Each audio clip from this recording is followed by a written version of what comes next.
Dedicated freight corridor यानी मालगाड़ियों के लिए डेडिकेटेड गलियारा, यानी ऐसी रेल लाइन जिस पर सिर्फ और सिर्फ मालगाड़ियां चलेंगी, उसके बारे में हम आपको बताएंगे। और यहाँ पर डेडिकेटेड फ्रेट कॉरिडोर के वरिष्ठ अधिकारी हमारे साथ हैं। डेडिकेटेड फ्रेट कॉरिडोर में जो एन श्रीनिवास जी हैं, आइए उनसे बात करते हैं। सर, आपका स्वागत है न्यूज स्टेशन में। Thank you. Sir, dedicated freight corridor की जब बात आती है तो तमाम लोग जानना चाहते हैं कि सिर्फ जो है ये ईस्टर्न डेडिकेटेड फ्रेट कॉरिडोर और वेस्टर्न डेडिकेटेड फ्रेट कॉरिडोर ही रहेंगे क्या, और भी कुछ प्लानिंग हो रही है? अभी देश में फ्यूचर कॉरिडोर्स भी बनने का प्राविधान अभी शुरू हो गया है। इनका डिटेल्ड प्रोजेक्ट रिपोर्ट अभी बन रही हैं। East west, east coast and north south corridors का अभी अध्ययन जारी है। इसमें अभी रिपोर्ट, इंटरिम रिपोर्ट्स आ गए हैं। हम अब उसका छानबीन कर रहे हैं और अभी गवर्नमेंट को प्रस्तुत करेंगे। तो आप समझ सकते हैं कि सिर्फ ईस्टर्न डेडिकेटेड फ्रेट कॉरिडोर या वेस्टर्न डेडिकेटेड फ्रेट कॉरिडोर ही नहीं रहेगा, उसके अलावा भी दूसरे कॉरिडोर भी बनाए जाएंगे। Sir, eastern dedicated freight corridor की जब हम बात करते हैं तो कहाँ से कहाँ तक है और अभी क्या स्थिति है? ईस्टर्न डेडिकेटेड फ्रेट कॉरिडोर शुरू हो रहा है लुधियाना से और दंकुनी वेस्ट बंगाल तक जाएगा।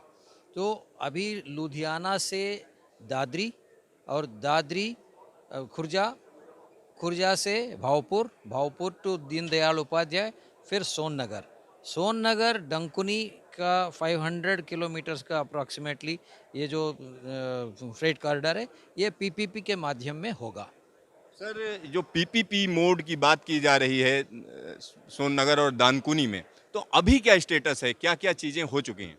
अभी इसका एस्टिमेट बन गया है, हम इसको पीपीपी के माध्यम में कर रहे हैं।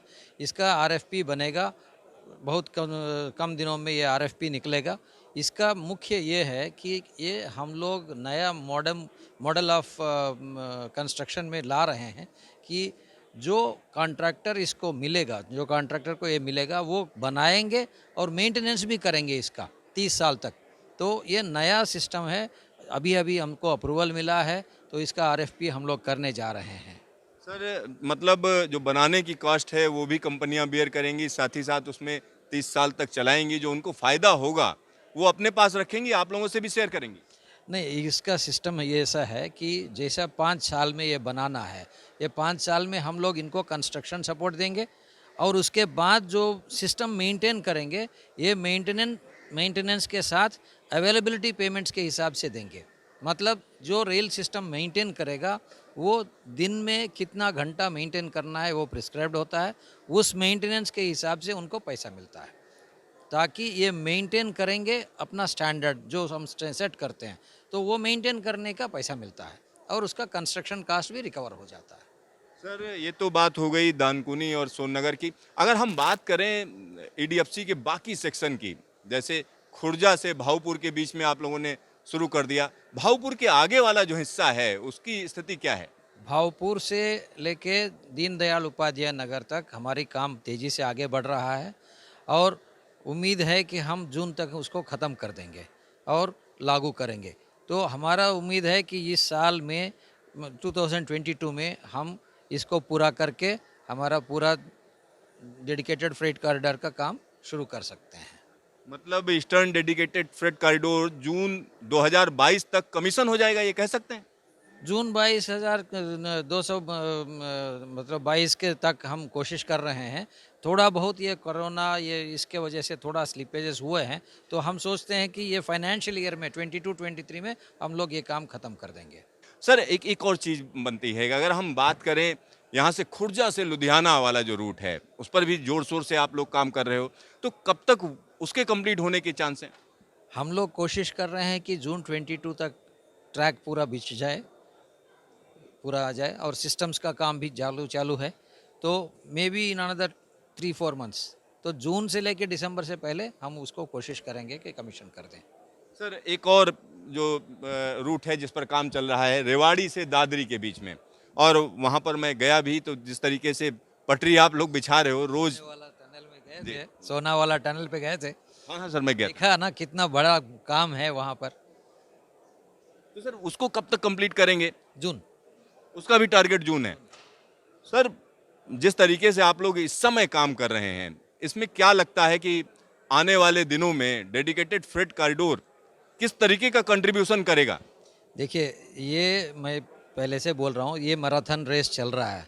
मैराथन में लास्ट माइल में जो दौड़ता है ना, उस तेज़ी से हम लोग अभी दौड़ करके अपना काम ख़त्म करने की कोशिश कर रहे हैं। और दूसरा, ये डेडिकेटेड फ्रेट कॉरिडोर हमारा जो बन रहा है, ये भारतीय रेल का फ्रेट सिनेरियो को पूरा चेंज कर देगा, बदल डालेगा। जो लोग आम तरीके से बोलते हैं माल गाड़ी है, इसको लो प्रायोरिटी में चलाते हैं, इसका पैसेंजर गाड़ी से पीछे चलता है, लेकिन हमारे गाड़ी का स्पीड राजधानी से भी ज़्यादा है।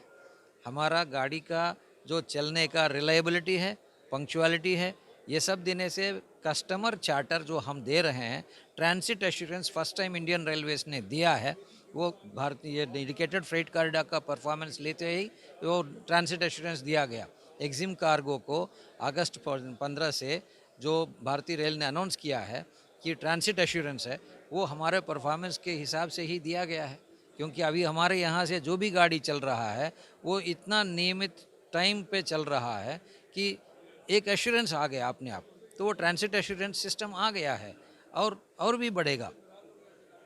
सर, यहाँ पर अगर हम बात करें वेस्टर्न डेडिकेटेड फ्रेट कॉरिडोर की, पालनपुर तक तो आप लोग चलाने लगे और लंबी लंबी मालगाड़ी चला रहे हैं आप लोग। मुंबई तक कब तक कंप्लीट कर लेंगे? हमारा टारगेट तो रहेगा जून 22 के लिए। मुंबई के लिए भी? मुंबई के लिए भी थोड़ा बहुत हमारा लैंड वहाँ पर लेना थोड़ा देरी हो गया था, तो इसलिए थोड़ा बहुत 3-4 महीने का ये फ़र्क है, उसमें भी ख़त्म कर देंगे। सर, एक और चीज़ आपने शुरू की थी, roll on roll of service, उसका रिस्पांस कैसा मिल रहा है? बहुत बढ़िया। देखिए, एक ट्रक को एक जगह से दूसरे जगह जाने के लिए उसका लगता है फ्यूल, उसका लुब्रिकेंट्स एंड रास्ते में जो कठिनाइयाँ मिलते हैं, कंजेशन, रोड कंजेशन, ये सब।